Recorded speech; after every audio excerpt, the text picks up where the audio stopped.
Bonjour à tous et bienvenue sur la chaîne Aqua Jean-Phi, la première chaîne consacrée exclusivement à la pêche en apnée.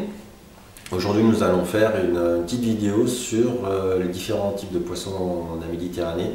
Donc voilà, aujourd'hui nous allons faire sur le sard. Le sard, donc il existe différents types de sards, des sards tambours, des sards rayés et des sards avec une petite tache noire au niveau de la queue. Voilà, donc c'est la même espèce. À peu près, légèrement, ils ont à peu près le même comportement. Donc toujours pareil, nous allons faire donc leur comportement, comment les pêcher et le milieu dans lequel on peut arriver à les trouver. Donc dans un premier temps, donc le milieu dans lequel on les trouve, donc principalement donc on peut les trouver au niveau des digues, au niveau des rochers, c'est un poisson qui aime bien les failles, il se cache beaucoup au niveau des failles ou dans des trous. Voilà, ou dans des trous, donc là vous allez pouvoir le trouver. C'est rarement un poisson, vous n'allez pas le trouver au plein milieu de l'eau comme ça, au niveau du sable, c'est assez rare. Voilà, il aime bien tout ce qui est les cachettes et tout, etc. Donc les failles, les digues et puis les trous. Voilà. Donc ça c'est où on peut le trouver. Donc il y a des rochers, il y aura toujours des sards à trouver. Donc pour le comportement de ce poisson, donc déjà c'est un poisson qui est assez curieux dans un premier temps, mais après très craintif par la suite. Pourquoi je vais vous dire ça? C'est un poisson en fin de compte quand il vous voit en surface, admettons que vous êtes toujours en surface, vous êtes au niveau d'une digue, il vient vous voir dans un premier temps, en 2 ou 3 mètres, il y a toujours une distance de sécurité, et puis une fois qu'il a évalué le danger, parmi vous, il dit tiens ça c'est sûrement un pêcheur, hop il vous fait volte-face, et hop là il part, et puis là après c'est très difficile à avoir. Donc dans un premier temps il vient vous voir un petit peu, et voilà, et après il tourne, et il part en direction opposée, enfin voilà, donc toujours avec une distance de sécurité, admettons de 3-4 mètres, plus vous palmez, et il maintient à peu près sa même distance, ou alors certaines fois, au bout d'un moment, il se met dans une faille, et là c'est pas évident à avoir. Donc ça c'est au niveau des sards. Donc ça c'est leur comportement, tracé, machin, c'est bon. Au niveau de la technique de pêche, donc ce que je vous conseille, c'est en fin de compte pour avoir, donc soit vous avez de la chance, vous vous baladez comme ça en surface, le poisson vient et puis hop, vous misez à peu près sur un effet de surprise et paf, vous arrivez à le tirer du premier coup.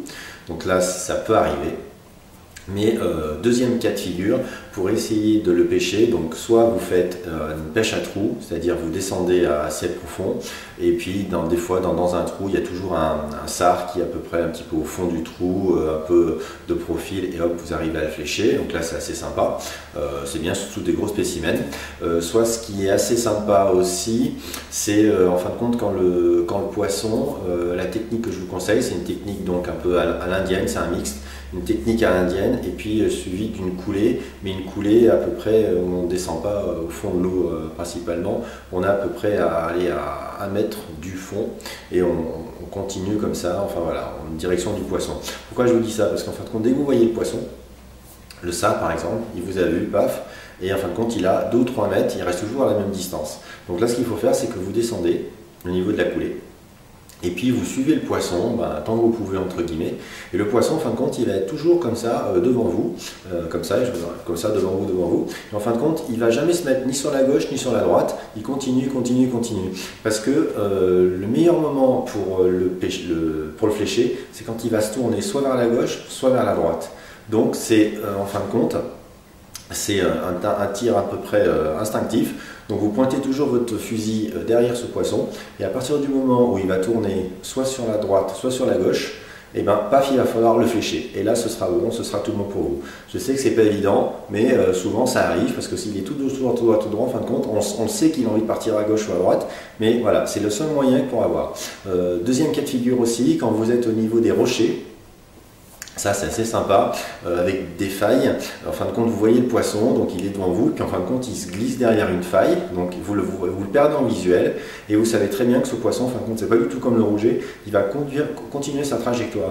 Donc ce qu'il faut que vous fassiez, c'est que, comme vous savez qu'il est rentré par ce côté, il va sûrement sortir de l'autre côté. Donc au lieu de le suivre par le même endroit où il est rentré, vous mettez à la sortie, et là vous allez voir le poisson qui va passer comme ça devant vous, paf, vous allez pouvoir le flécher tranquille. Donc au niveau des failles, donc il faut suivre la faille, mais en ayant un coup d'avance, donc en se mettant du côté au niveau pour la sortie. Donc ça c'est très important. Quand vous suivez le poisson, en fin de compte, il faut attendre un petit peu, enfin Avec votre souffle, vous savez combien de temps vous allez rester sous l'eau, vous n'allez pas rester 3 heures. Donc voilà, vous êtes prudent quand même.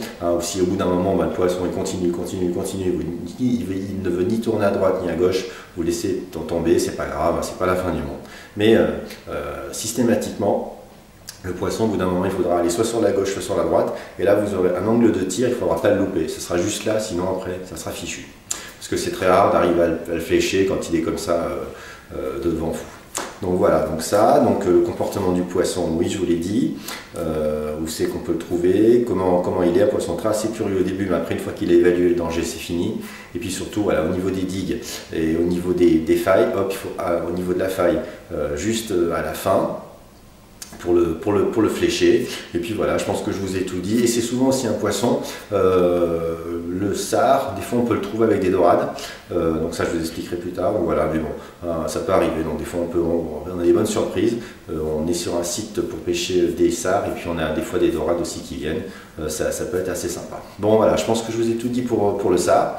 Et on va continuer par de plus petites vidéos sur les différents types de poissons. Je vous dis à très bientôt et puis bonne pêche à tous. Ciao!